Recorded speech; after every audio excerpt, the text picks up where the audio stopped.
2022 বৰ্ষৰ 26 জানুৱাৰী ভাৰতৰ কিমান সংখ্যক গণতন্ত্ৰ দিৱস? আনসাৰ ভাৰতৰ 73 সংখ্যক গণতন্ত্ৰ দিৱস। গণতন্ত্ৰ দিৱসত ৰাফেল ফাইটাৰ জেট উৰুৱা ভাৰতৰ প্ৰথম মহিলা কোন? আনসাৰ শিৱাংগী সিং হৈছে গণতন্ত্ৰ দিৱসত ৰাফেল ফাইটাৰ জেট উৰুৱা ভাৰতৰ প্ৰথমগৰাকী মহিলা। 2022 বৰ্ষৰ এছিয়া মহিলা হকী কাপত ভাৰতে কি পদক লাভ কৰে? আনসাৰ ভাৰতে ব্ৰঞ্জৰ পদক লাভ কৰে। ICCৰ 2022 বৰ্ষৰ সৰ্বশ্ৰেষ্ঠ মহিলা ক্ৰিকেটাৰ হিচাপে কাক নিৰ্বাচিত কৰে? আনসাৰ স্মৃতি মন্ধনাক ICCয়ে 2022 বৰ্ষৰ সৰ্বশ্ৰেষ্ঠ মহিলা ক্ৰিকেটাৰ হিচাপে নিৰ্বাচিত কৰে। প্ৰতি বছৰে ৰাষ্ট্ৰীয় পৰ্যটন দিৱস কেতিয়া পালন কৰা হয়? আনসাৰ 25 জানুৱাৰী তাৰিখে সমগ্ৰ ভাৰতত ৰাষ্ট্ৰীয় পৰ্যটন দিৱস হিচাপে পালন কৰা হয়। কোন দেশে এয়াৰ এছিয়া এয়াৰলাইন্সৰ নাম সলনি কৰি কেপিটেল এৰ নতুন নাম ৰাখে? আনসাৰ মালয়েছিয়া দেশে এয়াৰ এছিয়া এয়াৰলাইন্সৰ নাম সলনি কৰি কেপিটেল এ নতুন নাম ৰাখে। 2022 বৰ্ষৰ এছিয়ান গেমছত কোনবিধ খেল নতুনকৈ চামিল কৰা হ'ব?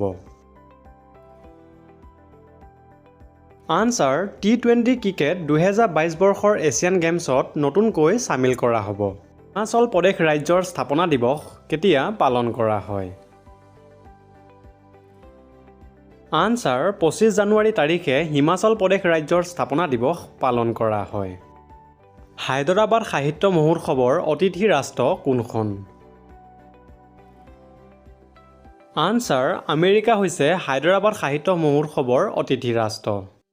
অসম আৰু নাগালেণ্ডৰ মাজত কিমান কিলোমিটাৰ আন্তঃৰাজ্যিক সীমাৰেখা আছে? আনসাৰ মুঠ 512 কিলোমিটাৰ দৈৰ্ঘ্য আন্তঃৰাজ্যিক সীমাৰেখা অসম আৰু নাগালেণ্ডৰ মাজত আছে। বিপিন ৰাৱাটক মৰণোত্তৰভাৱে ভাৰত চৰকাৰে কি পদেৰে সন্মানিত কৰে? আনসাৰ ভাৰত চৰকাৰে বিপিন ৰাৱাটক পদ্মবিভূষণ পদেৰে সন্মানিত কৰে। টাটা স্কাই নিজৰ নাম সলনি কৰি নতুন নাম কি ৰাখে? আনসাৰ টাটা প্লে হৈছে টাটা স্কাইৰ নতুন নাম। 2022 বৰ্ষৰ গণতন্ত্ৰ দিৱসত কিমানজন ব্যক্তিক পদ্মবিভূষণ সন্মান প্ৰদান কৰা হয়? আনসাৰ মুঠ 4জন ব্যক্তিক 2022 বৰ্ষৰ গণতন্ত্ৰ দিৱসত পদ্মবিভূষণ সন্মান প্ৰদান কৰা হয়।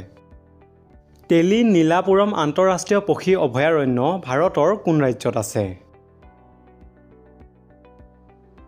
আনসাৰ অন্ধ্ৰপ্ৰদেশ ৰাজ্যত তেলি নীলাপুৰম আন্তঃৰাষ্ট্ৰীয় পক্ষী অভয়াৰণ্য আছে। লালা লাজপত ৰায় জয়ন্তী কোন তাৰিখে পালন কৰা হয়? আনসাৰ 28 জানুৱাৰী তাৰিখে সমগ্ৰ ভাৰতত লালা লাজপত ৰায় জয়ন্তী পালন কৰা হয়।